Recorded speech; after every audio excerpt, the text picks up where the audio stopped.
¿no?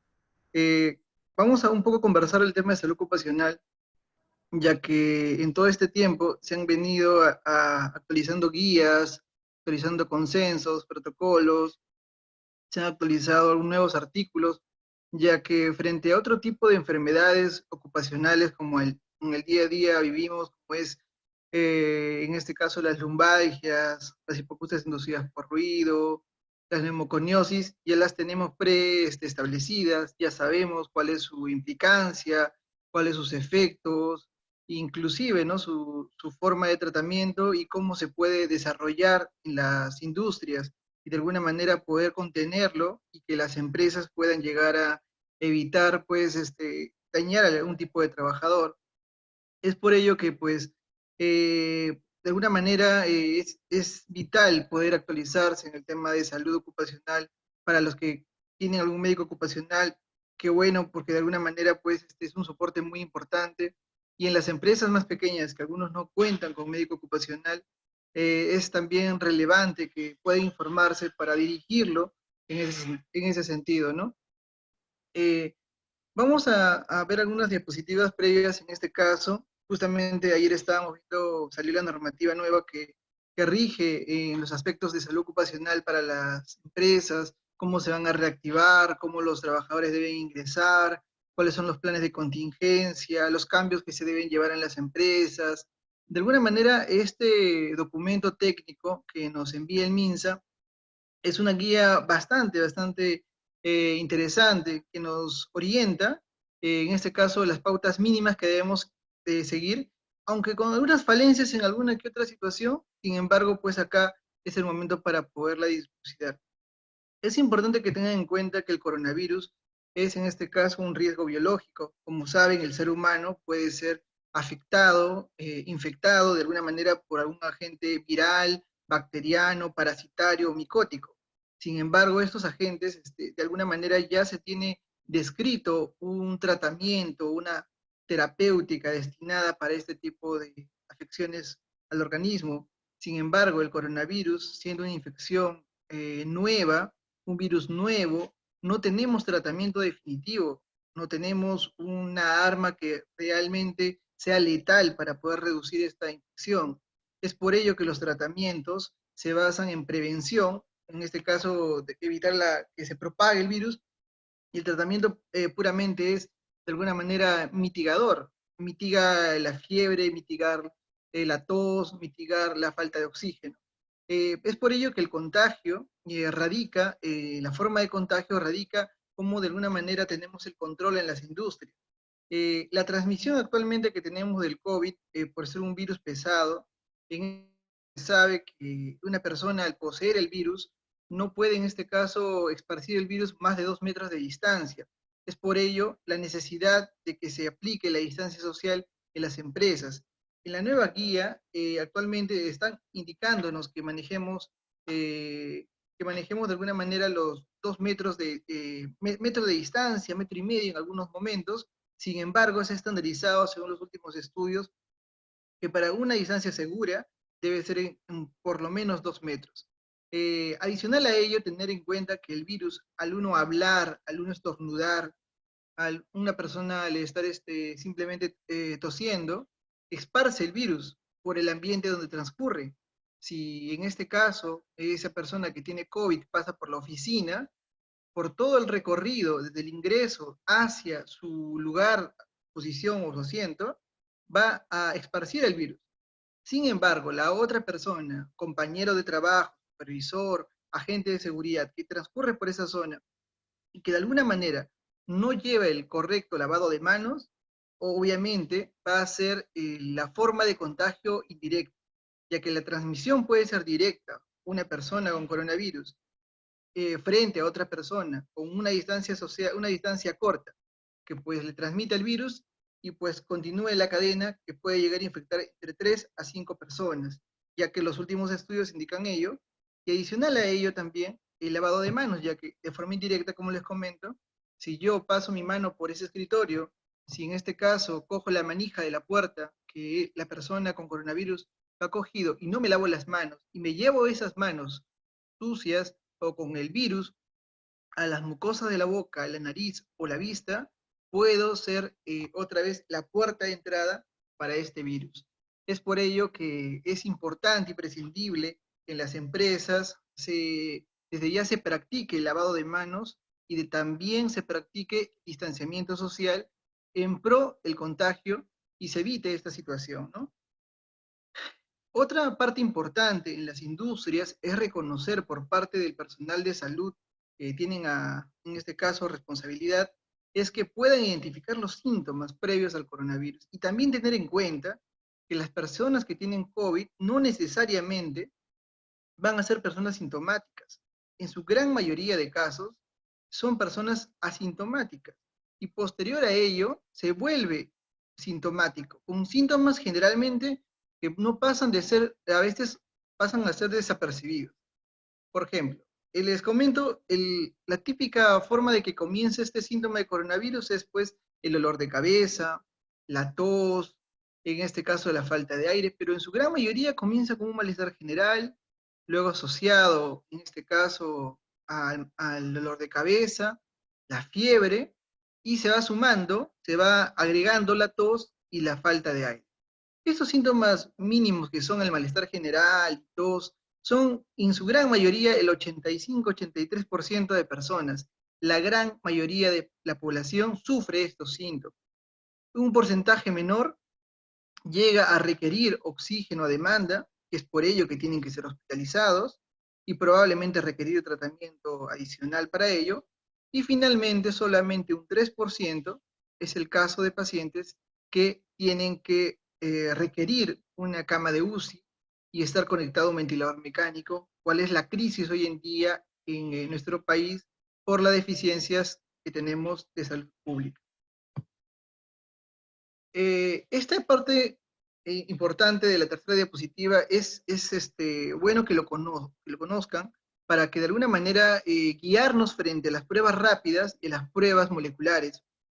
Como saben, actualmente existen dos métodos para poder identificar este agente. El primer método, que es la prueba molecular o reacción de la cadena de la polimerasa, identifica un fragmento del virus, identifica una fracción del virus, lo cual le da la positividad a este tipo de prueba. Sin embargo, tenemos la prueba rápida, la convencional, que hoy en día se ha masificado y que de todas maneras sirve, no es que no se utilice. Sin embargo, este agente viral lo que hace al ingresar al cuerpo es afectar inicialmente, o en su gran mayoría de casos, las vías aéreas, los pulmones, y activa nuestro sistema de defensa, activa nuestros linfocitos, y lo que genera es una gran reacción de fabricación de sistema inmunológico que termina desarrollando lo que llamamos las inmunoglobulinas o los anticuerpos o la vacuna para matar al virus. Nuestro propio cuerpo genera la vacuna para matar al virus. Estos anticuerpos para matar al virus son dosados, son medidos de alguna manera para que pueda ser dada positiva la prueba rápida. Quiere decir que las pruebas rápidas van a identificar los anticuerpos del virus, no una fracción del virus como la prueba molecular. Entonces, entiéndase que para que aparezcan estos anticuerpos o inmunoglobulinas, generalmente puede tomar un promedio entre 2 a 12 días y hasta 14 días todavía. Entonces, si yo tomara la prueba rápida a un trabajador de mi empresa y se ha infectado hace 2 días, es probable que encuentre una prueba rápida normal, sin alteración, o sea, negativa, y posterior a ello sea positivo o presente los síntomas, ya que está dentro del periodo de incubación. Entonces, tengan en cuenta esa salvedad para los casos que puedan dosar en sus empresas. Y adicional a ello, tener en cuenta que la persona que se recupera del coronavirus, o si ustedes tienen conocimiento que algún trabajador de su empresa ya ha sido afectado por el COVID y ha sido, en este caso, dado de alta, la persona todavía posee, en este caso, fragmentos o cantidades mucho menores de virus, pero todavía los mantiene, y es por ello que tenemos que hacer un promedio de 14 días posterior a ello de aislamiento o vigilancia para que no afecte al resto o a la comunidad, o en este caso, a compañeros de trabajo. Dando estas generalidades, vamos a entrar, creo que lo que al fin y al cabo, lo que nos conlleva desde el punto de vista legal, desde el ámbito médico y desde el ámbito de seguridad, apegarnos a la guía que hoy en día nos hace llegar el MINSA, el día de ayer, 28 de abril, que es la resolución ministerial 239-2020. Esta guía resume cómo se debe manejar, en este caso, a los trabajadores dentro de la industria. Vamos a ver, voy a hacer un acápite parcial de toda la resolución, hemos hecho un resumen para que ustedes puedan revisarlo, y conforme tengan las preguntas, igual, como nos dijo el ingeniero Alex, podemos irla resolviendo. La finalidad de esta guía, o en este caso de la resolución, es prevenir el contagio del SARS-2, del COVID, y esto aplica tanto el sector privado y sector público, ¿no? Y de igual manera, tanto a personas jurídicas o naturales, en su caso, presten servicio. Acá nos hablan de algunas definiciones que he considerado importante nombrarlas para que de esta manera puedan ustedes ampliarlo un poco más, si no las comprendieran. El aislamiento, en este caso, se refiere a caso sospechoso. En este caso tenemos una persona que presenta los síntomas y se genera un aislamiento, ya puede ser domiciliario o en un hospital, post prueba, en este caso, hasta el alta del paciente. Tenemos el alta epidemiológica, quiere decir, por ejemplo, yo tuve una persona que tuvo COVID, en este caso, le dieron de alta, como hablamos en la diapositiva anterior, y deben pasar 14 días de aislamiento adicional para yo, en este caso, darle el alta epidemiológica y pueda continuar con el resto de la comunidad, y de esa manera podamos entender que ya puede elaborarse la contingencia. Lo otro del CENSOPAS, el Centro Nacional de Salud Ocupacional y Protección del Medio Ambiente para la Salud. Actualmente, o hasta hace poco, toda la dirección del tema de salud ocupacional lo manejaba GESA, en el área de DESO, y acá ya por primera vez comienzan a nombrar al CENSOPAS, quien ya tiene funciones determinadas, en este caso, que puede manejar la situación del tema de salud ocupacional. Hablamos también de la cuarentena, que obviamente sabemos que es la restricción de forma preventiva para el COVID, y también es importante considerar lo que es el grupo de riesgo, porque hace poco teníamos, en este caso, una normativa que empezó en este caso a regir, que es la 084-2020, que de alguna manera daba la resolución del manejo de pacientes con COVID. En esta guía de manejo de cómo se trata un paciente con COVID, hablaba sobre el grupo de riesgo. El grupo de riesgo implica a personas que por alguna razón tienen, en este caso, probabilidad de que puedan tener una complicación por el COVID. Quiere decir, yo soy Juan Pérez, no tengo ninguna de estas enfermedades, entonces, si a mí me diera el COVID, yo estaría en ese grupo de los 85% que no pasa más que un dolor de cabeza, malestar general. Pero si yo pertenezco a este grupo de riesgo, quiere decir que de alguna manera sí formo parte de ese grupo que puede complicarse.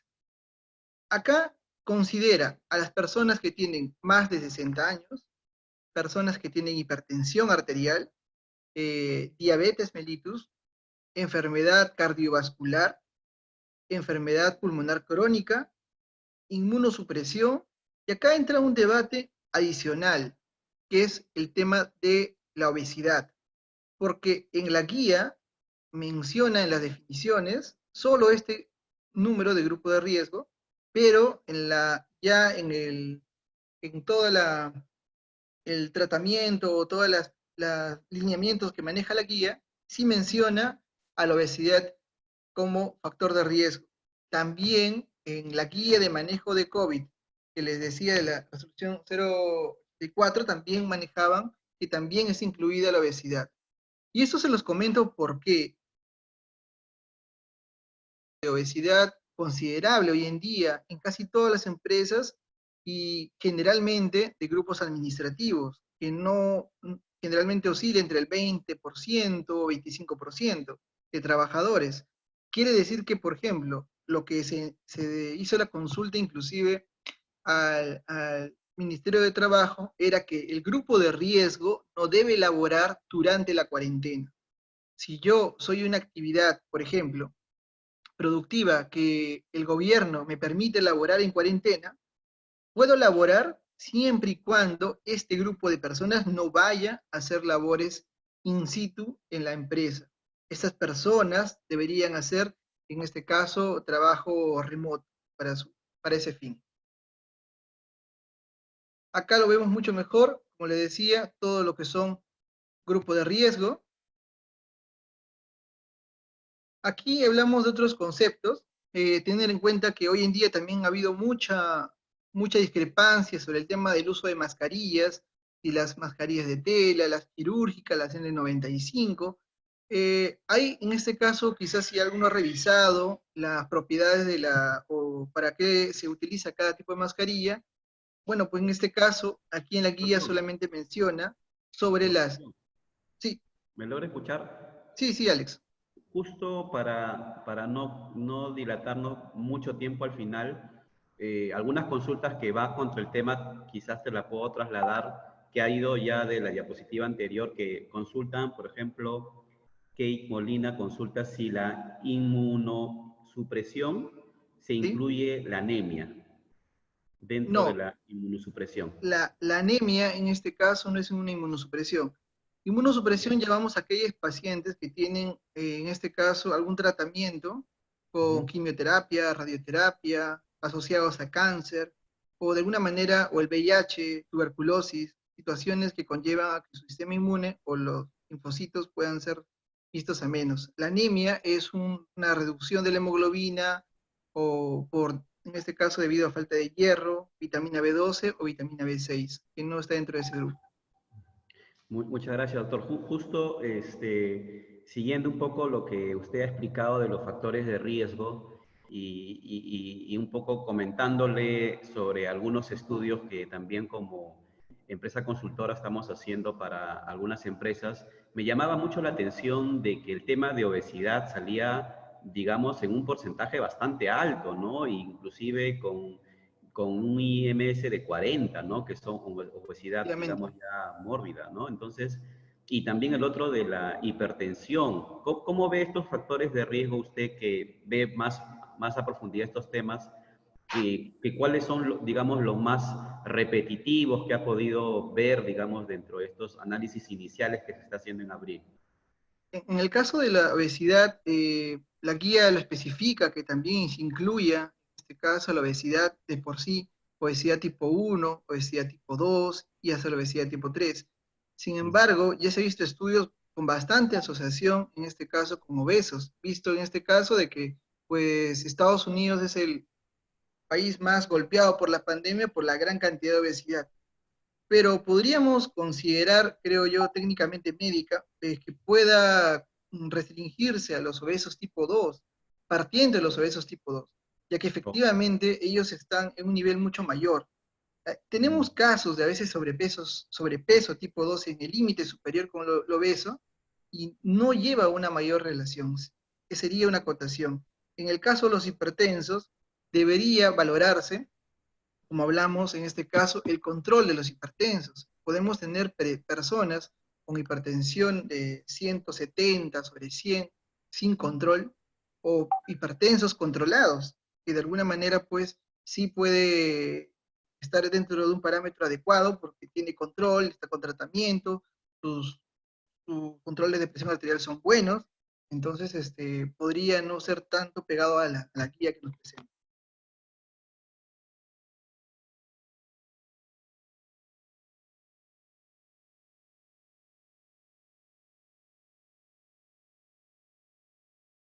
¿Alguna otra consulta, Alex, para poder continuar en todo caso? sí, A ver, sí, sí, continuamos. Muchas gracias. Está muy bien, John. Continuamos. perfecto. Entonces, hablábamos de las mascarillas. En esta guía hace mención precisa sobre las mascarillas quirúrgicas y las comunitarias. Sin embargo, como sabemos, también hay las N95 y vamos a ver que en un acápite más alejado de la gran mayoría de la industria de las empresas de hoy en día está ese tipo de uso de las mascarillas.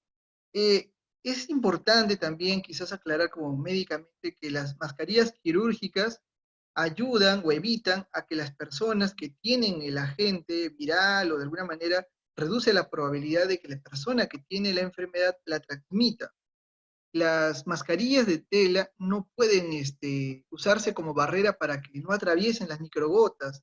De alguna manera, pues, el Estado ha obligado que todas las personas salgan con mascarilla, pero recomendaría en todo caso que usen las quirúrgicas, si fuera necesario, y las mascarillas N95, o las que llamamos FFP2, que se usan también, también sirven en este caso para doble protección.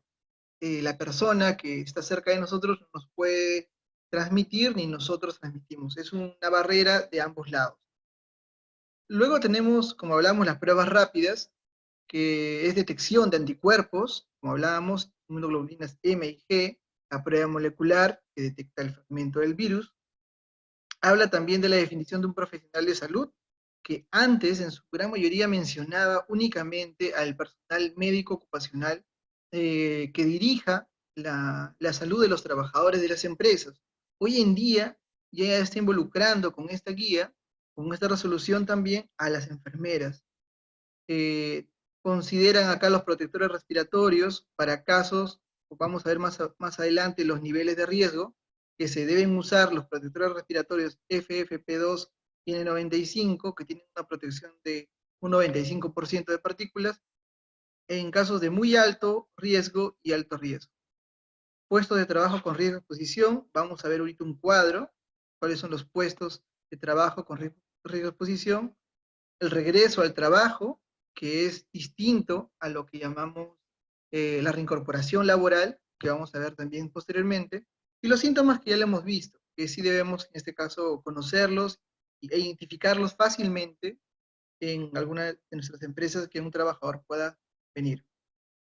Este es en este caso el anexo de alguna manera ya más graficado, quizás un poco más simplificado para que todos lo podamos entender.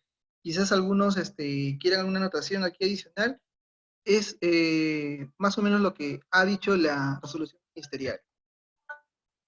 En este caso tenemos, o identifica, en este caso, las empresas. Por ejemplo, las empresas pueden considerar empresas de menos de 20 trabajadores, empresas de 20 a 100 trabajadores, empresas de 100 a 500.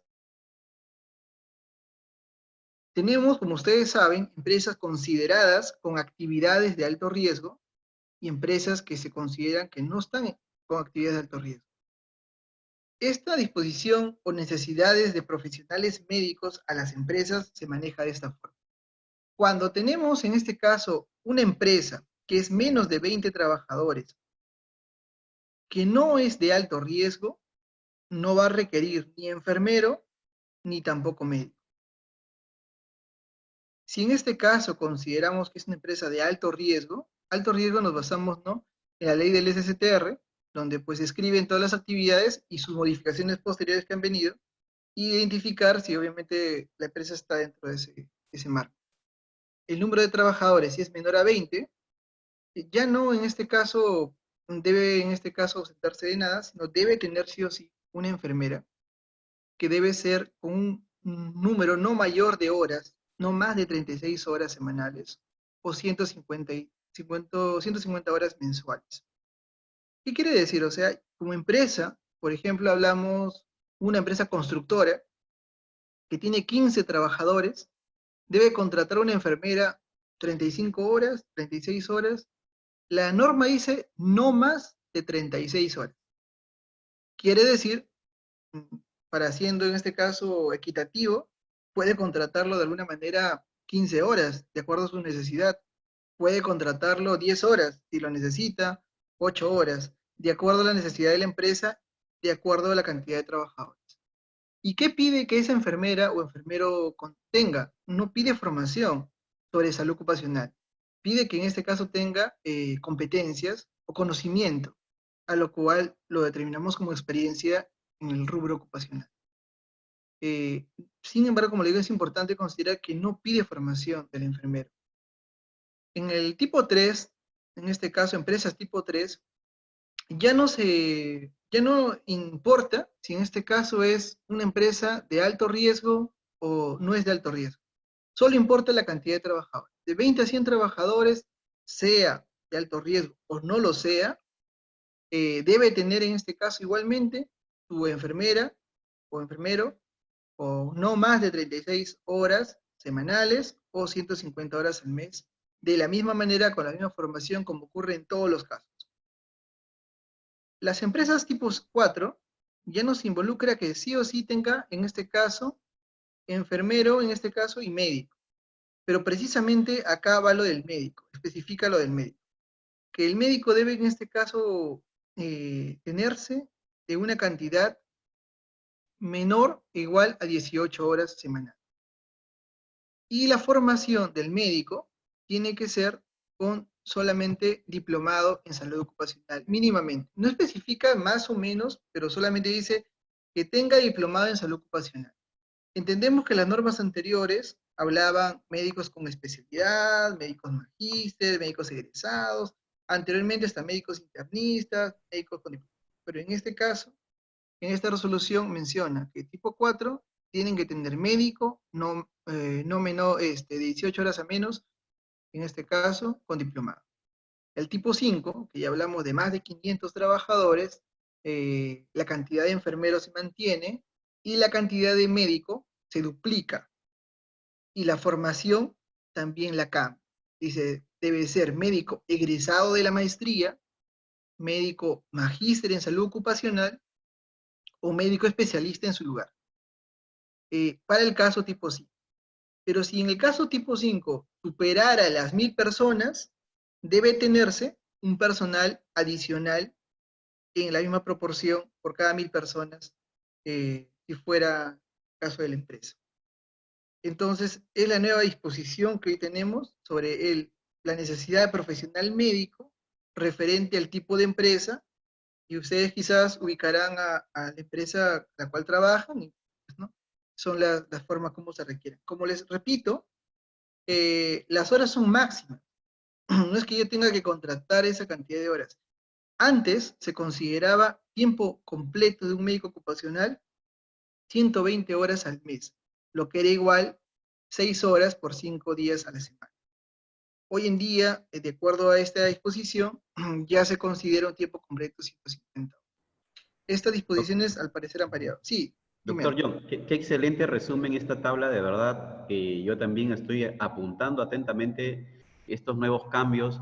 Una consulta y traslado también la pregunta de algunos de la sala, de Piero, que me consulta desde una mina, si estas horas, este nuevo requerimiento con respecto al nuevo equipo aplica para todos los sectores. Efectivamente, aplica en el caso, como vemos, esto aplica, como dijimos, el ámbito, sector público-privado y todas las industrias. Aplica a todas las industrias, público y privado. En el caso de ser actividades de riesgo, no serlo, en este caso toma importancia hasta el tipo 2. Del tipo 3 ya no tiene importancia. Y yo recuerdo mucho que en auditorías, por ejemplo, de ISO 45 o de OSAS, de 18001, los auditores le ponían bastante importancia a verificar las competencias del médico ocupacional, porque obviamente la normativa anterior, la Claro, 312, todas las modificatorias, era bastante exigente, ¿no? Hoy por hoy, al agregar, digamos, ahora al enfermero, por lo que estoy viendo, forma parte ahora de este equipo de competencias que debe abordar toda esta gestión de salud. Y es un tema bien interesante porque si ya de por sí conseguir un médico ocupacional era un reto, que muchas organizaciones hacían todos los esfuerzos, no hablo de las grandes, digamos, corporaciones, sino también las medianas o pequeñas empresas, ahora con este nuevo, digamos que ya hay una escala, ¿no? Menos de 20, entre claro. 21 y 100, entonces digamos que flexibiliza un poco los recursos también para que el sistema de gestión quizás no se haga tan inalcanzable, ¿no? Pero entendiendo este escenario actual, pues se hace importante este nuevo puesto que es el enfermero, con esa cantidad de horas y experiencia que expones, ¿no? Eh, Sería interesante entonces para los que también son auditores en seguridad y salud incluirlo dentro de su checklist de verificación de competencias cuando se contrate, de acuerdo a esta tabla, ¿no? Va a ser bien interesante entonces cómo vamos a llegar al cumplimiento. Quizás para agregar una parte, Alex, importante es el tema de que hoy en día, bueno, anteriormente en las normas se pedía, por ejemplo, médico con diplomado, con 3 años de experiencia en salud ocupacional, con maestría, con un año. Había unos ciertos requisitos con experiencia, porque pues parte del campo del médico ocupacional era en las clínicas ocupacionales y también en los centros empresariales. Sin embargo, los enfermeros dedicados al rubro ocupacional, el 90% están abocados a los centros médicos, a realizar audiometrías, espirometrías, pruebas específicas. Son muy pocos los que quizás manejan el tema in situ en la industria. Entonces, la experiencia va a ser un poco complicada que puedan haberla obtenido de aquí hacia atrás. Bueno, ahí dejo eso abierto, ¿no? Un buen punto de vista, sí, pues tienes razón, va a ser un tema bastante interesante de cómo se va a cubrir esa parte laboral, ¿no? Porque son, como dices, médicos que han tenido su experiencia en otro tipo de lugares de trabajo, no específicamente quizás en la industria, ¿no? Efectivamente. Excelentes. Seguimos entonces. Acá tenemos igualmente cómo considera ahora sí a las empresas de acuerdo al riesgo para el tema de COVID. En este caso, nosotros hace unos días nos decían de que, bueno, el doctor Maguiña, que es un médico muy reconocido, infectólogo y asesor de despacho, nos comentaba de que iban a solicitarse en las empresas realizar, por ejemplo, pruebas de coronavirus a todos, pruebas rápidas, iban a requerir también uso de mascarillas obligatorio de tipo quirúrgica. Entonces, todo ese miedo o lo que se tenía, qué va a llegar, qué no va a ser, bueno, ya de una manera ha sido aclarado con esta resolución. Las empresas van a ser catalogadas de acuerdo al tipo de actividad en 3 tipos de riesgo: riesgo bajo, riesgo medio, alto y el muy alto. Aquí llamamos empresas de riesgo bajo. Vamos a tener actividades donde no requieran, en este caso, contacto. Por ejemplo, en este caso, dice, yo tengo una empresa y tengo que ubicar, identificar los puestos de cada labor, de cada trabajo, mecánicos, oficinistas, vendedores de campo, efectivos de seguridad, conductores, y de acuerdo en este caso a la actividad que realiza, debo identificar que esa actividad en qué riesgo se ubica.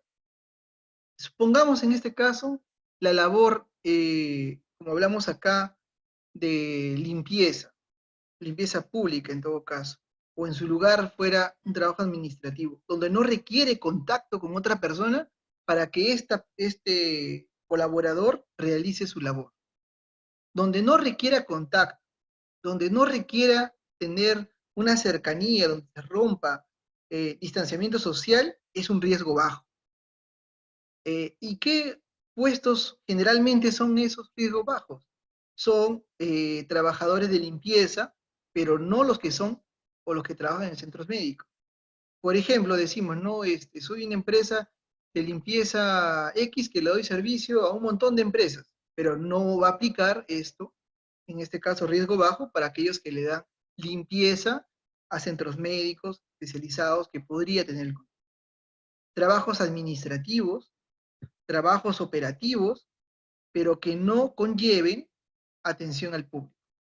Entonces, identificaremos en nuestras empresas aquellos trabajos administrativos que se realicen, identificaremos aquellos trabajos operativos que se realicen sin atención al público y trabajadores de limpieza para ya considerarlos riesgo bajo. Esto es importante porque de acuerdo a estos riesgos se va a tener que dotar al personal de los EPPs que se está solicitando mínimamente en la guía. Luego tenemos al riesgo medio. Requieren contacto frecuente. No que trabajen todo el tiempo, pero frecuentemente sí rompen el distanciamiento social y tienen de alguna manera que pues apersonarse de uno a otro compañero. En el caso de la policía, bueno, pues sabemos de que pueden trabajar a distancia social, pero cuando detienen a una persona, rompen esa distancia y no son todo el momento, las 8 horas continuas, pero hay momentos donde ocurre esas contingencias y tiene pues que de alguna manera puede romper la distancia social. Fuerzas Armadas, aquí también aplica limpieza de centros médicos, áreas no COVID. Hoy en día todos los centros médicos, en este caso privados y públicos, han identificado áreas que son áreas COVID y áreas no COVID. Áreas COVID son áreas donde obviamente transitan todos los pacientes de COVID y los demás, pues, las distintas enfermedades que comúnmente traen los hospitales. Entonces, en el caso de son un hospital, un centro médico, donde no hay pacientes COVID, esa limpieza es considerada riesgo medio. Trabajos en aeropuerto, trabajos en educación, mercados, seguridad privada, o sea, vigilantes, atención al público, recepción, cajeros. Consideraríamos también vendedores, que de alguna manera tienen un contacto o tienen la necesidad de romper la distancia social.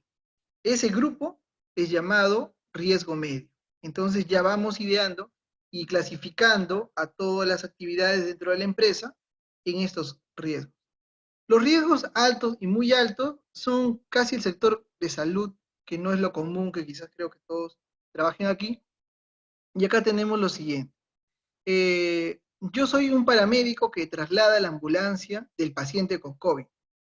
Directamente yo no le pongo la vía para que le pongan los medicamentos, directamente yo no le ausculto los pulmones, pero circundo o de forma indirecta tengo contacto en áreas de COVID.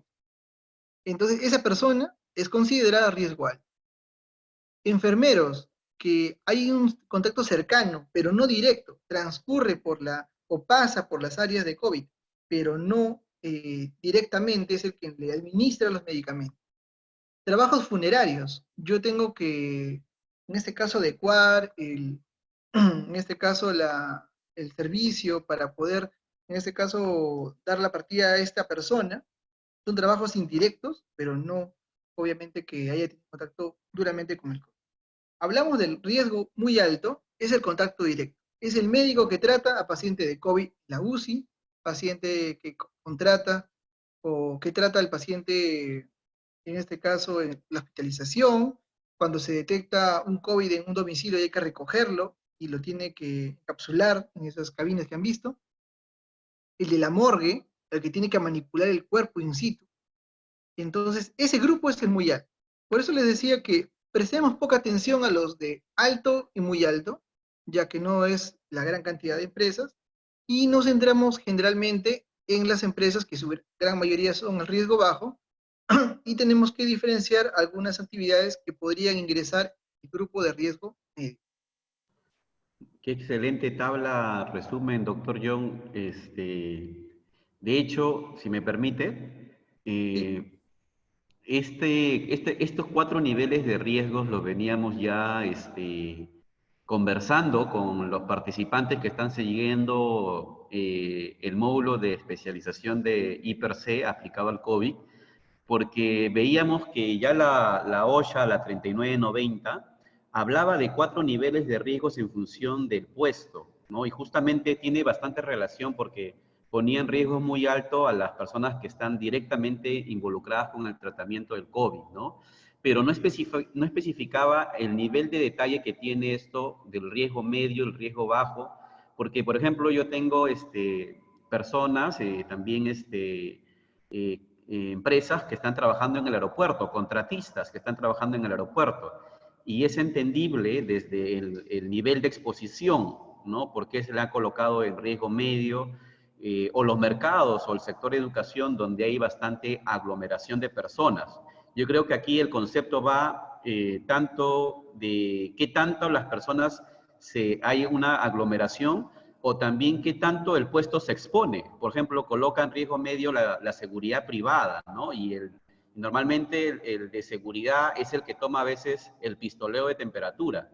Entonces, posiblemente puede ser un puesto crítico para justamente poder implementar algunas medidas diferenciadas.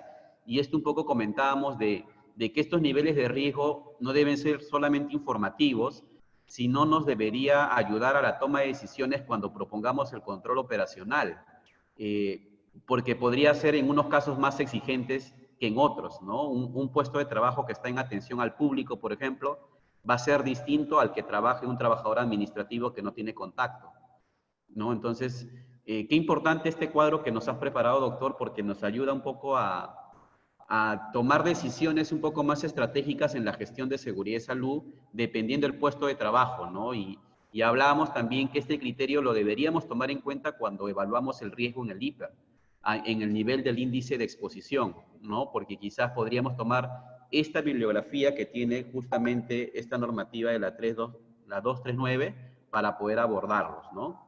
Ujú.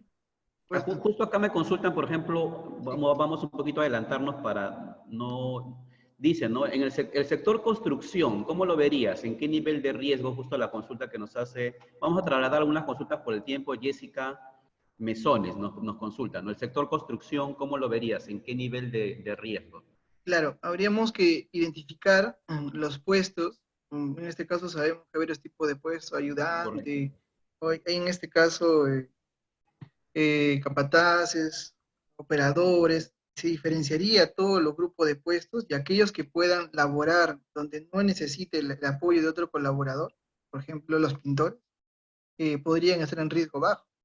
Ujú. Sin embargo, hay otro grupo Claro, que porque puede estar en el sector construcción, pero pueden tener distintas ujú, funciones y responsabilidades efectivamente, dentro del sector, claro. efectivamente, de acuerdo a su labor. Y la actividad lo vemos en el hiper. El hiper nos dice el puesto de trabajo y qué actividad realiza. Entonces, podemos fácilmente ubicar en este caso construcción igualmente, ¿no? Hay actividades que sí requieren el apoyo de otro compañero, y hay otras actividades que no. Excelente. ¿Alguna pregunta más entonces, Alex? ¿Continuamos? Continuamos. A ver, vale. Acá vemos ahora lo que llamamos las disposiciones específicas que han indicado el ministerio. Tenemos alineamientos también para vigilancia y prevención. Consideremos algo de esta manera. Tenemos lineamientos preliminares, de alguna manera, qué es lo que se debe realizar, y aparte nos brinda la guía, lineamientos punto a punto que debemos realizar en las empresas. En este caso, en los lineamientos preliminares, hablamos generalidades, en la solución, el empleador, como siempre, comprometido con la seguridad y salud en el trabajo, pero sí se debe elaborar, en este caso nos dice, debe elaborarse en las empresas un plan para la vigilancia, prevención y control del COVID-19. Este plan se entiende que es elaborado y tiene que ser aprobado por el Comité de Seguridad en un plazo de 48 horas. Entonces tiene que estar en el acta del comité, aprobado en ese tiempo, para que pueda entrar en vigencia. Hay cosas importantes considerar ello, ya que pues asumo que van a llegar los inspectores de SUNAFIL, típicamente, algunas veces preventivas, en otras oportunidades pues eh, encontrando estos pequeños detalles que no hemos considerado en nuestro sistema de seguridad y salud y se van a escapar, ¿no? Porque probablemente nos digan, tiene plan, pero no está aprobado por el comité. En su lugar, si fueran menos de 20 trabajadores, aprobado por el jefe de seguridad, ¿no? Pero a partir de 20 trabajadores, ya pues en este caso consideramos el comité de seguridad en este tiempo de 48 horas, que es lo que especifica la resolución. El plan debe considerar lo siguiente: lineamientos específicos para actividades. Debe indicar el número de trabajadores que tenemos, en este caso, los niveles de riesgo. Es por eso que les decía que tenemos, por ejemplo, una fábrica de 200 personas. Identificamos las actividades y los agrupamos en niveles de riesgo. Riesgo bajo, riesgo medio, riesgo alto. La guía tiene que contemplar ello. Número de trabajadores, niveles de riesgo. Tienen que contemplar la vigilancia, cómo de alguna manera realizamos el control del COVID dentro de la empresa, cómo prevenimos de que no ingrese este virus a la empresa y cómo controlamos, auditamos los sistemas que tenemos para que esto sea eficiente. Después de tener todos esos parámetros generales, nuestro plan de vigilancia, prevención y control, tiene que registrarse el plan en el INS. Mire, lo que les decía al inicio era que pues todos los centros médicos ocupacionales o los reportes que hablamos anualmente, el reporte anual de DIGESA que hacemos, el anexo 4 que enviamos, todos estos eran enviados a DIGESA, al área de DESO, quien de alguna manera pues recepcionaba o era el ente fiscalizador para el tema de salud que pues se pueda estar llevando la vigilancia de los trabajadores. Como les comentaba, los criterios al inicio ya hablan de que el INS toma importancia, el INS asume funciones y dentro de ello tenemos que, teniendo el plan con estos parámetros, tenemos que ingresarlo al área de Psicovit, que es un área que se encuentra dentro del INS. Entendemos de que para no desplazar personal, tiene que hacerse en este caso por mesa de parte virtual. Entonces, elaboramos el plan de vigilancia, prevención y control de COVID. Aseguramos que el plan tenga lineamientos específicos, que tenga número de trabajadores, que clasifique los niveles de riesgo, que contemple la vigilancia, prevención y control. Todo esto lo aprobamos por el Comité de Seguridad en las 48 horas próximas. Luego lo ingresamos por mesa de parte virtual y esto será accesible, en este caso, a su salud y a su SUNAFIL, ya que de alguna manera se entiende accesible a su salud, porque su salud es el área que pues de alguna manera supervisa los entes, centros médicos. Y SUNAFIL es quien, en este caso, pues supervisará a las industrias y a las empresas de que estén cumpliendo este documento. Nos podrán pedir el cargo virtual, entiendo yo, del envío al INS de este plan. Nos podrán pedir la aprobación por el Comité de Seguridad. Nos podrán pedir que cumplan estos lineamientos para que sea válido este documento. Esto, como dice finalmente, será verificado por las instancias públicas. Excelente. Doctor, Sí, este documento que nos comenta, yo recuerdo mucho que anteriormente, antes del tema del COVID, pues los auditores de ISO 45 y de OSA se enfocaban bastante en el documento de la 312, ¿no? De la vigilancia efectivamente. ocupacional anual, ¿no? Que se presentaba también, ¿no? Del resumen que se hacía todo el año. Ahora con este nuevo plan de vigilancia, de prevención y control, una de las dudas que me surge es, y también creo que lo han comentado en la sala de chat, es ¿quiénes serían nuevamente las personas autorizadas para poder hacer este documento? O es un equipo multidisciplinario o recae sobre el médico ocupacional? ¿Cómo lo ves, cómo lo ves tú? En este caso se entiende que el área médica, en coordinación con la parte de seguridad, es quien lo elabora en conjunto. Hasta la parte de lineamiento preliminar, donde detalla sobre la elaboración del plan, no especifica quién debería elaborarlo uno o el otro, pero sí refiere el compromiso de la parte de seguridad y salud para este fin. Entendemos el médico o el enfermero ahora en su lugar también Uh y -huh. el encargado de seguridad, ¿no? Entonces debe tener parte de toda esa información. Correcto, porque también entiendo que tiene los 7 lineamientos, ¿no? Que hay que, Efectivamente. y esos lineamientos están amarrados al tema de seguridad y salud, o Sí, seguridad en algunos casos netamente. Entonces, tiene que ser, como usted dice, con la participación multidisciplinaria de las jefaturas, del especialista también de seguridad de salud. Si hay un higienista también, a veces en minas hay higienistas claro. específicos, también deberían participar. Y otro punto importante, actualmente hay plazos con respecto a este documento, también es otra de las No consultas. hay No hay plazos establecidos a la fecha, el documento salió recién ayer. Claro, En así todo es. caso, haremos las consultas adicionales también en este caso a este Y, documento. No hay plazo, inclusive pues entendería que en el estado de emergencia, para el inicio de actividades, si mañana yo soy una empresa de restaurantes, como lo que ya que probablemente va a iniciar el delivery, no sé, voy a iniciar actividades, debo tener el plan ya correcto. aprobado por el comité, debo tener enviado en este caso al INS, porque probablemente va a venirse una fila en algún momento y puede auditarlo, ¿no?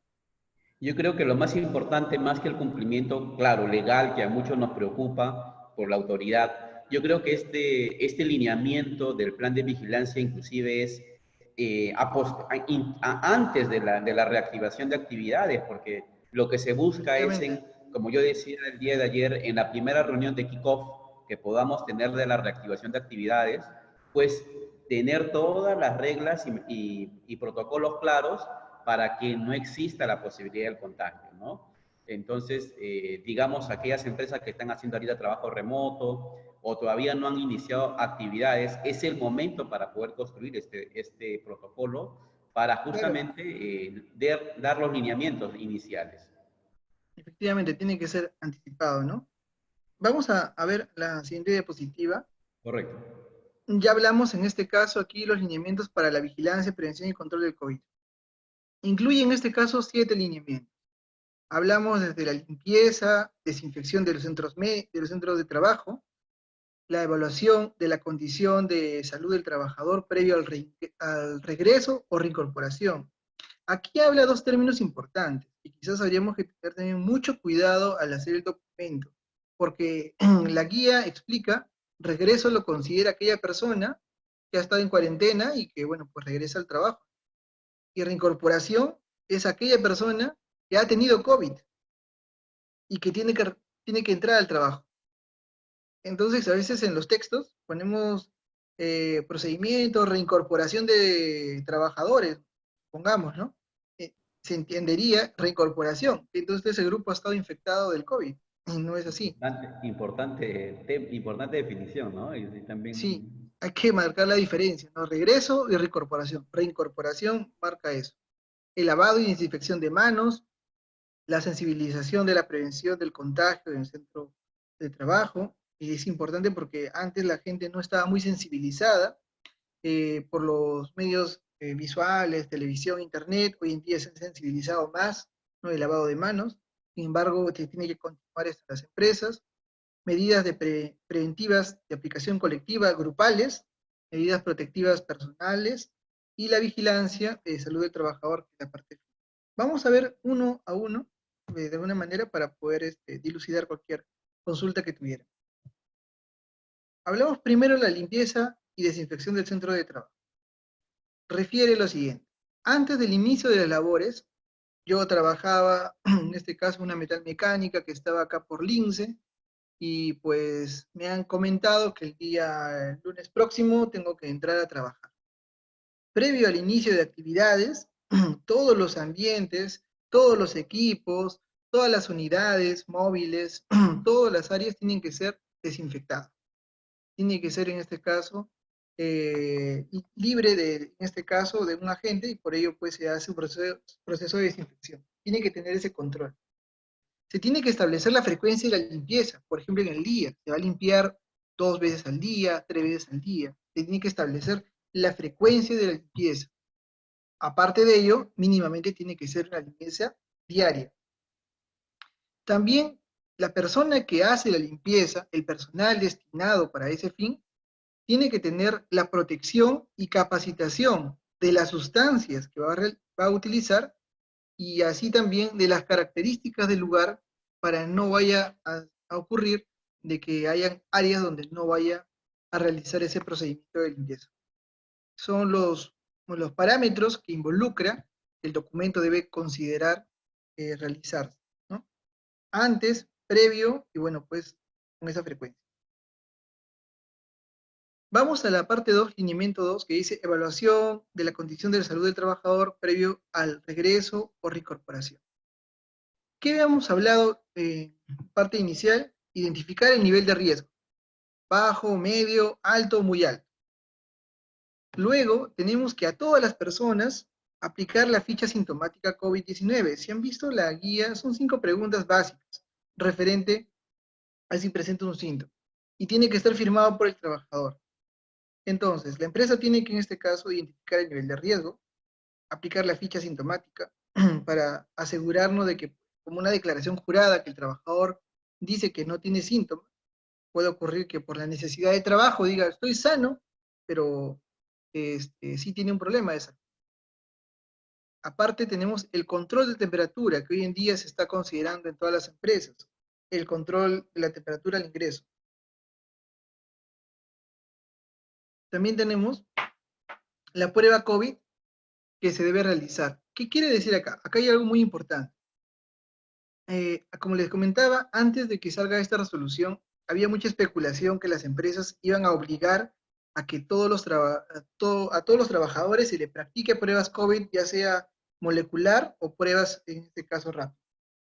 Hoy en día, según esta resolución, obliga en este caso que se realicen pruebas COVID para otro tipo de sectores. O sea, sí deben realizarse las empresas que estén consideradas, en este caso, riesgo medio, alto y muy alto, pero las de riesgo bajo no están obligadas a realizarlo. Si vamos a la guía anterior que hemos revisado o a la lista de niveles, el riesgo bajo estaba el nivel administrativo y operativo de su gran mayoría, mientras que mantengan su nivel de distancia de 2 metros. Prueba COVID de riesgo bajo, bajo solicitud de profesional de salud. Quiere decir, yo tengo una empresa administrativa, unas oficinas, no les voy a aplicar COVID porque no están obligados a realizarse. Y adicional a ello, en este caso, podemos tener una persona que tenga, en este caso, algún síntoma, o el médico o el personal de enfermería identifica a un caso sospechoso de COVID.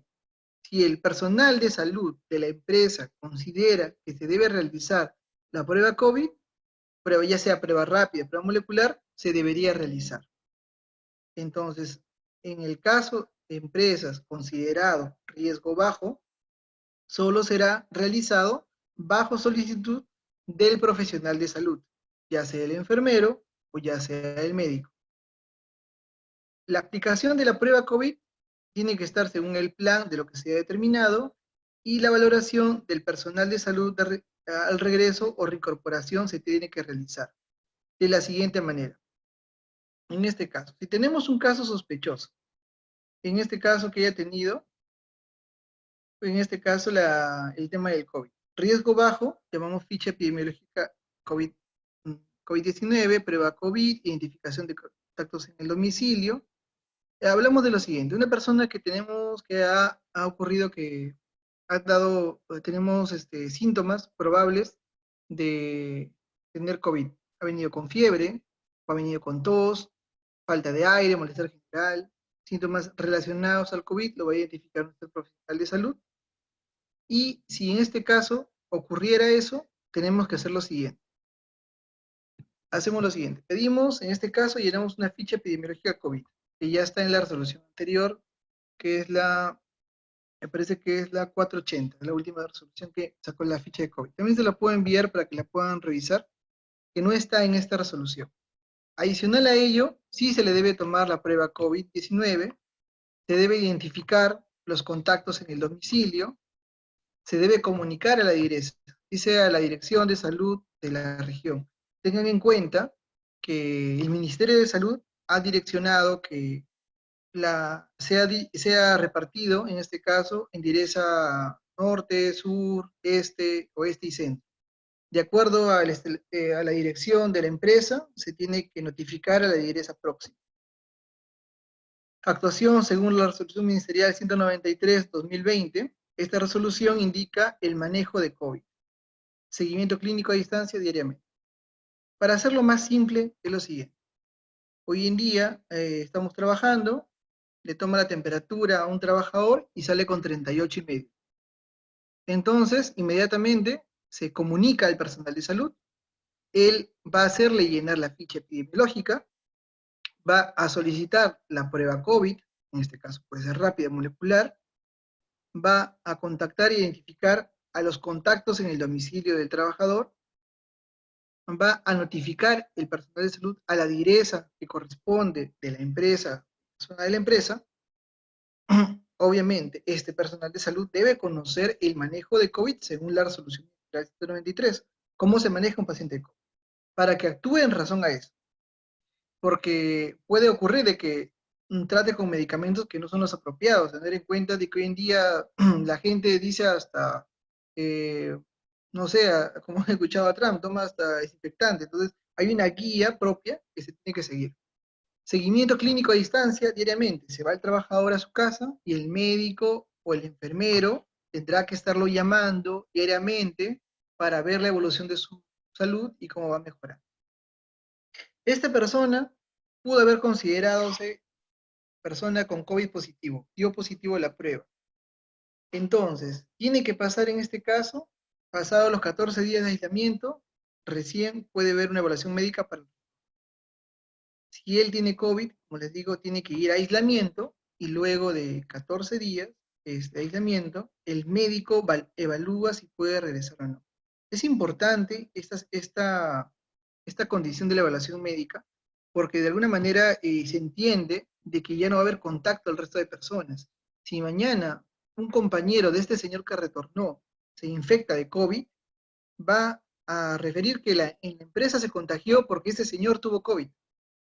Pero como no hubo una evaluación médica de por medio, entonces pues queda la duda, que todavía tenía carga viral y pudo haber infectado a la persona.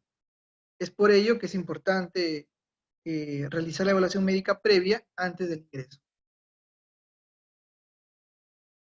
Vamos a ir al lineamiento número 3, que dice lavado y desinfección de manos. En este lineamiento se pide a la empresa que deben asegurarle una dotación de un lavadero de manos con jabón líquido o jabón desinfectante. Aquí no habla de jabón en barra, por ejemplo. Habla de jabón líquido o desinfectante, porque diría, me dijo jabón, lavadero, dice tu jabón y ya, tú ve cómo te la arreglas. Le puse una toallita, no dice toallita, dice papel toalla. Papel toalla, jabón líquido, jabón desinfectante y un lavadero de manos. O en su lugar, dice, o alcohol gel para las manos. Entonces, o puede optar la empresa por acondicionarle esto, lo primero, lavadero de manos, jabón líquido, desinfectante, papel toalla, o alcohol gel. Adicional a ello, esto tiene que asegurarse en la empresa, pero también en el punto de ingreso, al ingreso de los trabajadores debe haber un punto de lavado de manos. Algunos dicen, voy a comprar un lavadero portátil para que pueda llegar hasta esa zona. No necesariamente, porque da la opción, o puedes usar un punto de lavado de manos, o puedes usar alcohol gel al ingreso. Yo tengo a mi agente de seguridad, o le digo a los trabajadores, señor, extiende las manos, echo el alcohol gel, y eso es también aceptable. O en su lugar, lavadero de manos, con jabón líquido, con papel toalla.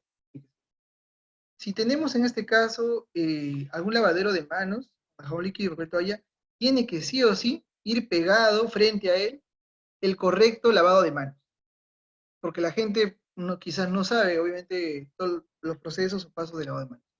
Entonces, con ello, el lineamiento de lavado y desinfección de manos se tiene que cumplir. Como sabemos, le dije inicialmente, hay dos formas de contagio, que en este caso son la forma directa y la forma indirecta por el tema de las manos que se pueden llevar a las mucosas, boca, nariz u ojos. Lineamiento 4 habla de la sensibilización, de la prevención del contagio en el centro de trabajo. ¿Qué quiere decir esto? La empresa tiene, como muchas veces, capacitar de COVID, capacitar en este caso sobre la importancia del lavado de manos, capacitar sobre cómo estornudar, cómo toser correctamente, en este caso con la flexura del codo, el uso de mascarillas, cómo debe usarse correctamente, porque hay personas que están un rato y por el calor, por el cansancio, el sudor, se lo bajan por debajo de la nariz, no es el correcto uso. El reporte temprano de sintomatología COVID. Se le tiene que capacitar, se le tiene que explicar en la charla de 5 minutos, hablar con ellos y decirle, cuando tú tienes estos síntomas, tienes que reportarlo, no te puedes quedar callado. Es importante responder inquietudes de trabajadores, educación y prevención. Es lo que marca el lineamiento. Sé que es cansado, señores, pero bueno, de alguna manera es lo que nos ha marcado pues, esta resolución y quizás sería bueno que se lleven toda la información que está de una manera más simplificada y les pueda ayudar. Está más específico, ¿no? Yo estoy viendo que ya te da el control operacional específico de lo que Sí. deberíamos implementar en este punto. Y bastante ya más dirigido hacia cada tipo de actividad dentro de la empresa que se debe hacer y deja menos vacíos que otras oportunidades. Perfecto. Sigamos, entonces, acá hablamos en el lineamiento número 5, que nos refiere de las medidas preventivas de aplicación colectiva. en este caso en grupo. Hace hincapié a la ventilación de los ambientes. En muchos lugares tenemos zonas con aire acondicionado, pero ahora acá impulsa a la apertura de ventanas, ambientes libres, para que de esta manera viaje el aire más prácticamente, bueno, y de alguna manera pues no esté tan concentrado. ¿Por qué? Porque las partículas del estornudar, al toser, pues rápidamente llegan hacia otra persona. La distancia social, mantenerla en todo tiempo, el uso de las mascarillas dentro del trabajo, usarlas todo tiempo. Acá lo que le decía era áreas comunes con 1 metro de distancia. Entiéndase, por ejemplo, una oficina, mantener 1 metro de distancia. Bueno, lo ideal sería 2 metros, ¿no? En la distancia social hablamos de 2 metros, pero 1 metro de distancia, bueno, asumo que trata de adecuar el sector laboral frente al tema médico. Se pide que todas las reuniones sean virtuales preferentemente, que no se puedan dar ya reuniones presenciales. Sin embargo, para casos muy necesarios, si se dan, tienen que mantener la distancia social. En el caso de que tengamos atenciones colectivas como hacia el público, hacia un cliente, generar barreras físicas. Han visto vidrios acrílicos, estructuras acrílicas que se utilizan para evitar el contacto con el cliente. Tenemos en el caso de campamentos, empresas mineras, antes se tenían los camarotes muy apilados uno con el otro, hoy en día pide que haya una distancia entre cama y cama de 1,5 metros.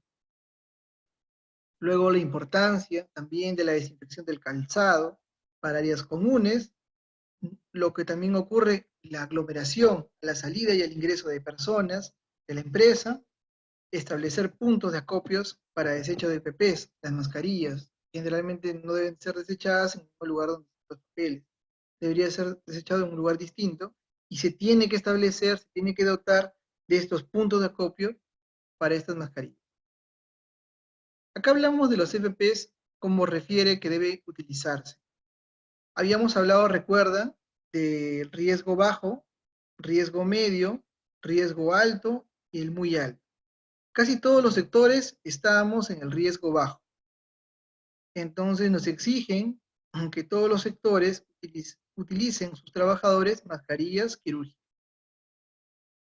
El riesgo mediano de exposición pide también mascarillas quirúrgicas.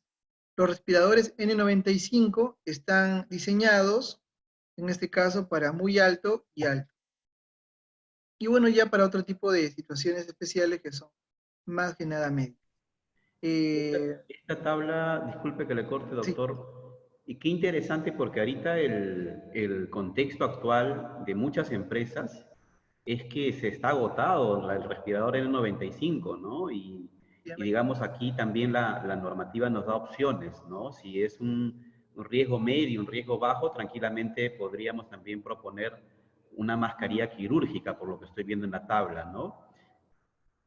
sí, efectivamente, ¿no? Lo que sí, como médico les podría recomendar el uso de quirúrgicas para que no haya contagios de alguna manera de una persona que está infectada de COVID.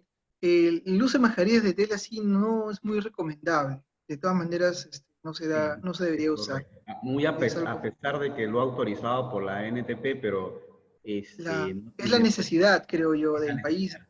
Sí, obviamente genera una sensación de protección, como bueno, hace mucho también se solicitaba que las personas usen fajas para levantar peso en algunas industrias, pues sí se dio a entender porque las fajas no tenían la utilidad. Y aún así en los centros como Promar y todos ellos se siguen aplicando el uso de fajas. Correcto. No tienen ninguna. Así que ya con esta tabla no hay más dudas para los especialistas de seguridad y salud que estaban haciendo todo el esfuerzo por adquirir la N95, haciendo también un presupuesto bastante retador para la dirección, más aún que también estamos en tiempos de retantes para la industria. Entonces tenemos esta alternativa equilibrada, digamos, que nos permite también hacer un análisis con el medio ocupacional del uso de la mascarilla quirúrgica también como riesgo medio y riesgo bajo. Qué interesante es esta tabla que nos muestre, doctor Villegas. Excelente, qué bueno que les puede ayudar, es lo mejor. A ver, avanzamos con el lineamiento 7. Acá hablamos del lineamiento 7 que habla de la vigilancia de salud del trabajador. Es importante que las áreas de seguridad, en este caso los jefes de seguridad, también de alguna manera exijan al médico o al personal de salud para que se involucre de esa manera y podamos en este caso cumplir no solamente un tema de normativo, sino un tema de prevención. Lamentablemente, pues, muchos directivos, en este caso en empresas, son personas con algún grado de, como hemos visto, de factor de riesgo. Tenemos muchos directivos que tienen obesidad, son hipertensos. Y si no lo vemos desde ese punto de vista, y no solo nos apegamos a la resolución, sino también nos apegamos a la realidad de la empresa y cómo tenemos que afrontarlo, ese directivo que de alguna manera es hipertenso, sufre obesidad, alguna enfermedad o es diabético, es el que va a tener el contacto con ese trabajador que no se cuidó o que no ayudó a que se cuide, porque de alguna manera va a llegar a él ese virus y de alguna manera involucra pues a la alta dirección también.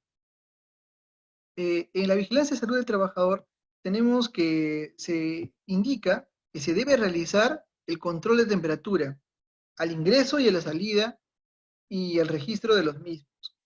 O sea, dice, pones un agente de seguridad, a tu enfermera o a tu médico, y el agente va a controlar la temperatura a todas las personas que ingresan a la empresa. Pero como refería anteriormente, sin aglomeración al ingreso. Las personas se retiran. Nuevamente, un control de temperatura debe realizar. Y el registro de los mismos. Debe registrarse en algún tipo de documento el control de temperatura de las personas. Alguna indicación de evaluación médica hay que darle cuando tiene más de 38. Pongamos, hicimos en la mañana 50 personas, va pasando y tenemos una persona que sale con 38,5, 39. Señor, un segundo, tome su distancia, paso al costado y se comunica al área de salud para que haga las indicaciones de evaluación médica correspondientes. Como le digo, hoy en día, como es una enfermedad nueva, cada médico puede querer atacar al COVID de una manera como lo cree o como lo ha leído que debería tratar. Sin embargo, el tratamiento ya está estipulado para a nivel nacional cómo debemos tratarlo.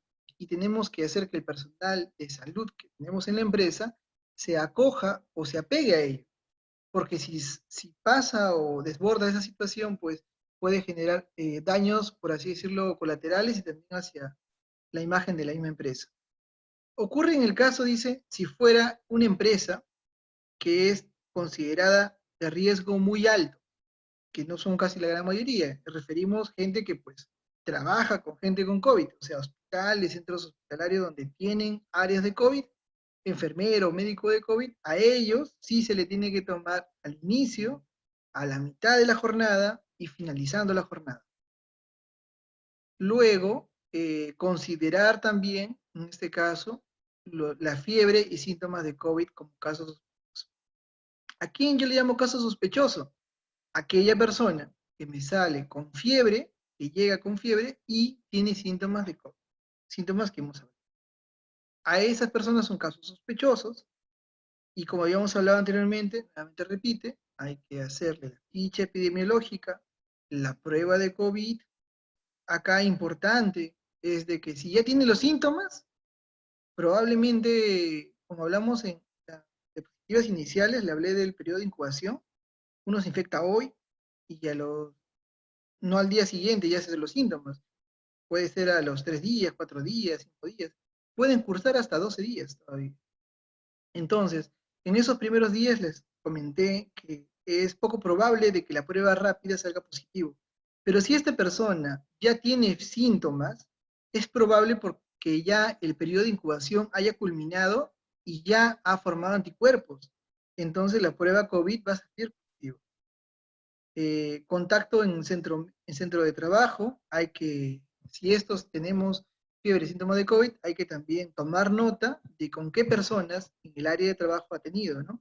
Trabajo con Juan Pérez, con Miguel Tenorio, ¿no? Con Alex Cárdenas, tomamos nota de todas esas personas y pues que han tenido contacto, porque tenemos que hacerle la prueba COVID a todos los contactos de esa persona.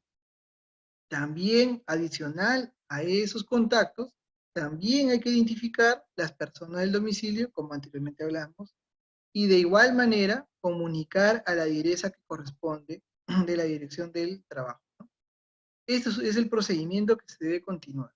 Más allá de qué se debe hacer, la guía, en este caso de tratamiento de COVID, ya lo indica. Pero esto es lo que debemos manejar para casos que tenemos sospechosos de COVID.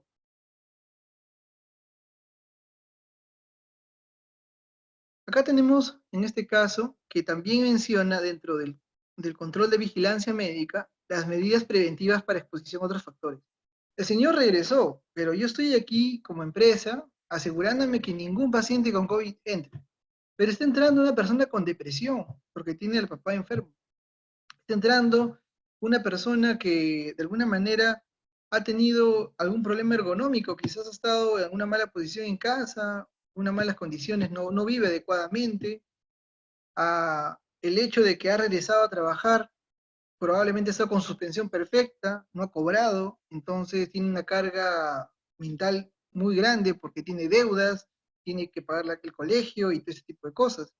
Entonces es importante valorar también los otros aspectos, el aspecto ergonómico y el aspecto psicosocial, la condición de empleo, carga mental, carga de trabajo, la doble presencia, el solo hecho de pensar en los problemas que trae en el ámbito laboral, ¿no? Son medidas que se deben tomar también en consideración en el plan que se va a realizar en el tema de salud. Esto se suma a las medidas de salud mental, atención también a pacientes con discapacidad, porque tenemos que tener en cuenta que tenemos un promedio del 3% que nos obligan que tener en las empresas de discapacitados. Y finalmente, cuando ustedes comunican que han tenido un paciente, una persona con COVID positivo, como hablábamos en las diapositivas anteriores, ustedes lo comunican a la direza a la que corresponde, ¿no? Si en este caso es, yo estoy en Jesús María, mi empresa, pues tengo que comunicar a la direza centro. Y la direza centro internamente va a comunicar a Sunafil del brote. Entonces tengan en cuenta que Sunafil va a estar también, en este caso, a la orden, también va a estar notificado de que en la empresa que ustedes laboren tienen un paciente con COVID. Con mayor razón van a ir a verificar si están cumpliendo los procedimientos respecto al COVID. Entonces, ese es el canal que se está manejando hoy en día, ¿no? Esta es la parte ya casi final, quizás ya para no agotarlos tanto. Tenemos algunas consideraciones generales para el regreso al trabajo, que se deben aplicar los lineamientos, y a la reincorporación al trabajo, es algo un poco, esta información no tan buena, yo creo que no fue lo mejor que pudo haber sido esa guía, pero por así decirlo, lo que no debería darse esas situaciones. Identifica a personas que han tenido coronavirus, casos leves y casos moderados. Casos leves, entiendo yo que son personas que, pues, de alguna manera han tenido síntomas como dolor de cabeza, malestar general, fiebre. Casos moderados, gente que ha tenido falta de aire, y casos más severos, ¿no? Que hayan tenido que requerir un ventilador mecánico. Dice que las personas que se reincorporan, como hablamos, recuerdan dos términos diferentes. El regreso es aquella persona que estuvo en su cuarentena y vuelve al trabajo, simplemente. Y la reincorporación es aquella persona que ha estado con COVID, ha estado con coronavirus y tiene que volver, en este caso va a ir ahora al trabajo. Entonces, las personas que han tenido COVID, según la resolución, refiere que deben diferenciarse en dos casos, caso leve y caso moderado. Si es un caso leve, debe darse 15 días después del aislamiento, puede retornar. Caso moderado o severo, 14 días del alta clínica. Yo les diría, por norma general, deberían aplicarle a todos 14 días después del aislamiento con el alta clínica, porque el alta les va a asegurar de que un médico ha dicho que ya puede, ha superado la enfermedad, para evitar algún tipo de problemas internos en su empresa o todo ello, ¿no? Aparte tenemos consideraciones de la revisión, reforzamiento de actividades críticas. Esto es algo, también un hincapié que le hace en la resolución, porque, por ejemplo, si ustedes tenían procedimientos muy específicos de trabajo de alto, de alto riesgo, ¿no? Había procedimientos muy importantes que el trabajador tenía que recordar y conocer para que no vaya a ocurrir un accidente. Entonces se toma en cuenta que hay que reforzarles, hay que volverles a capacitar, hay que hacerles que revisen nuevamente sus procedimientos de trabajo para esas actividades específicas que les podría pues causar algún accidente por haberse olvidado luego de estos días de cuarentena. Eh, y finalmente aquí tenemos consideraciones para el regreso o reincorporación al trabajo con factor de riesgo.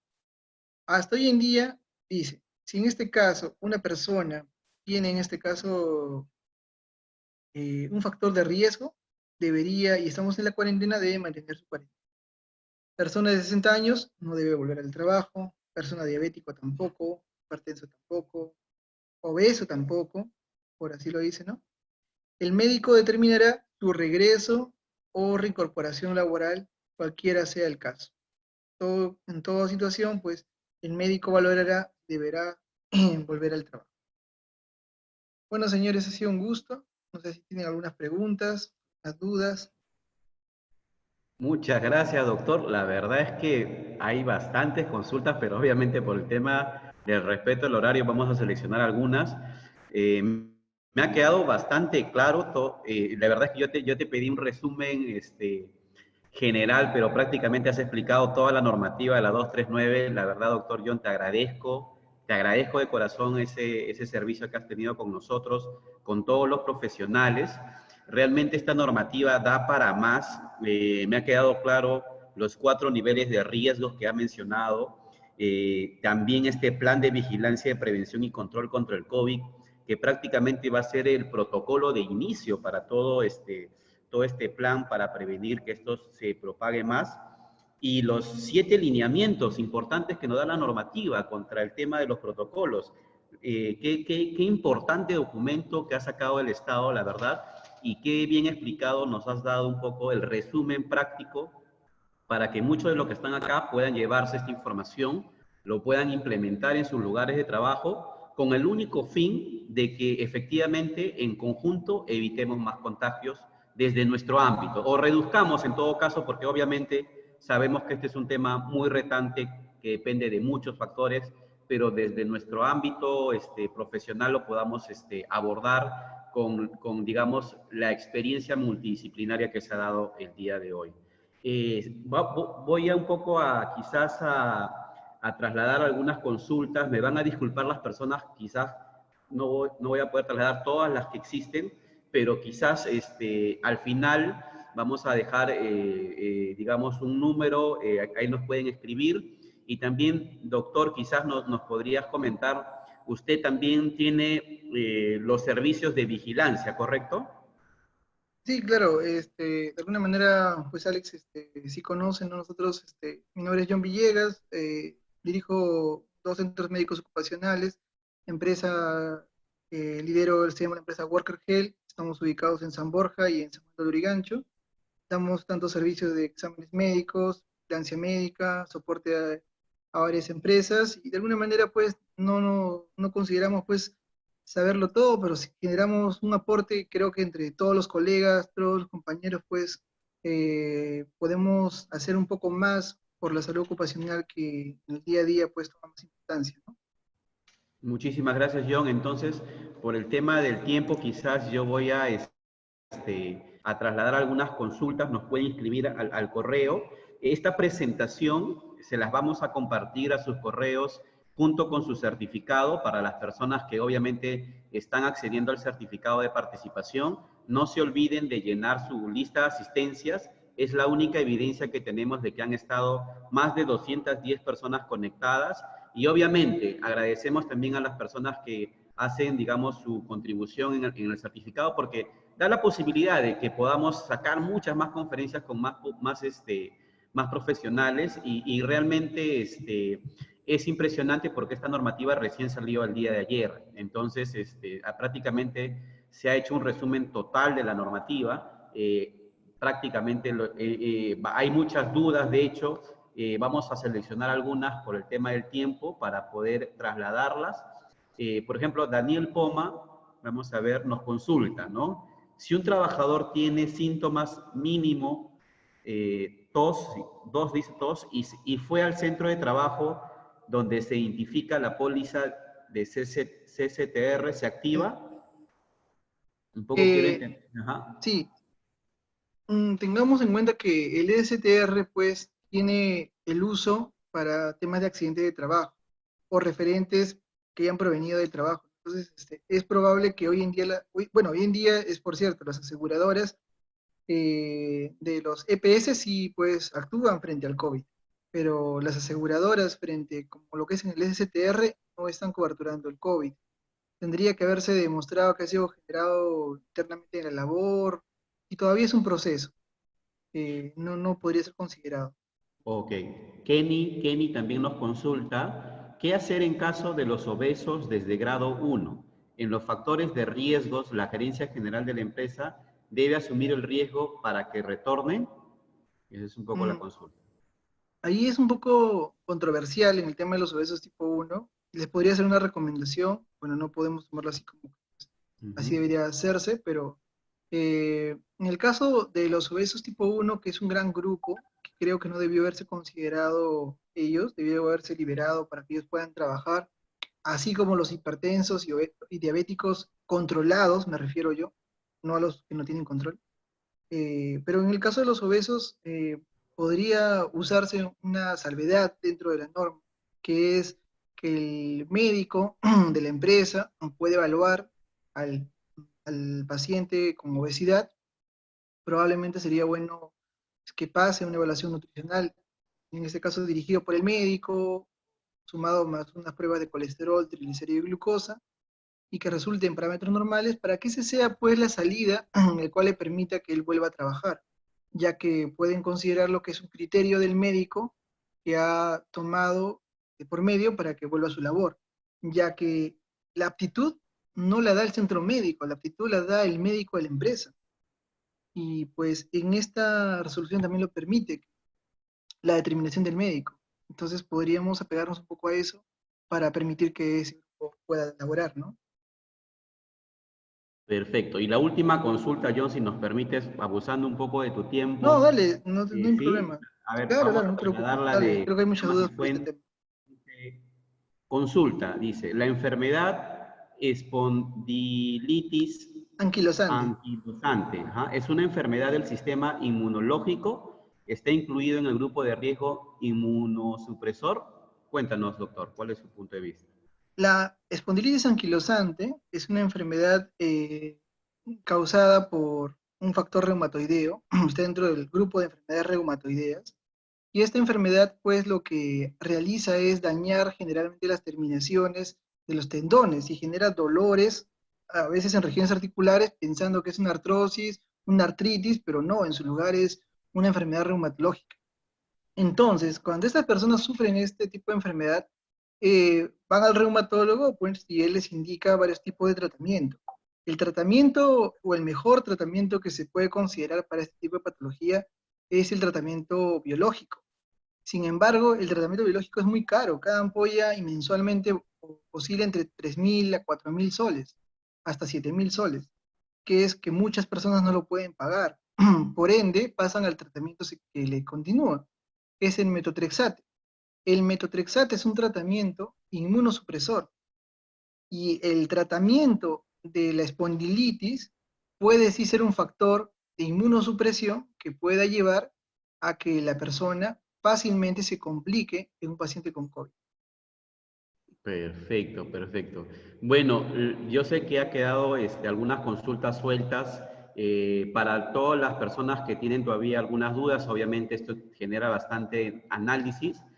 Nos pueden escribir, me pueden escribir para yo trasladarle al doctor sus consultas y también comentarles, pues, ¿no? Que siempre el doctor trabaja de la mano con también nuestra consultora. Así que si es que hay alguna duda o consulta sobre este plan de vigilancia y prevención o algo más específico alineado a sus empresas, nos pueden escribir con todo gusto para poder ayudarlos a poder plantear este nuevo esquema.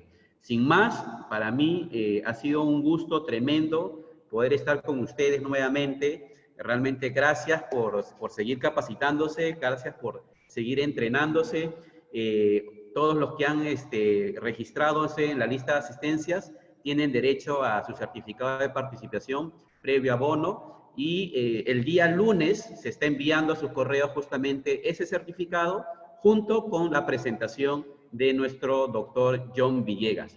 Muchísimas gracias por su tiempo, muchísimas gracias por justamente seguir entrenándose y también nos vemos creo que el día viernes en el curso final de IPERC para todos los que han asistido a esta conferencia y están justamente adquiriendo su certificado de participación, ya forman parte de los alumnos de Solution Academy. Muchísimas gracias. Escríbenos a los correos de ahí en caso quieren información sobre todo el proceso. Un fuerte abrazo, muchas gracias con todos, muchas gracias, doctor John.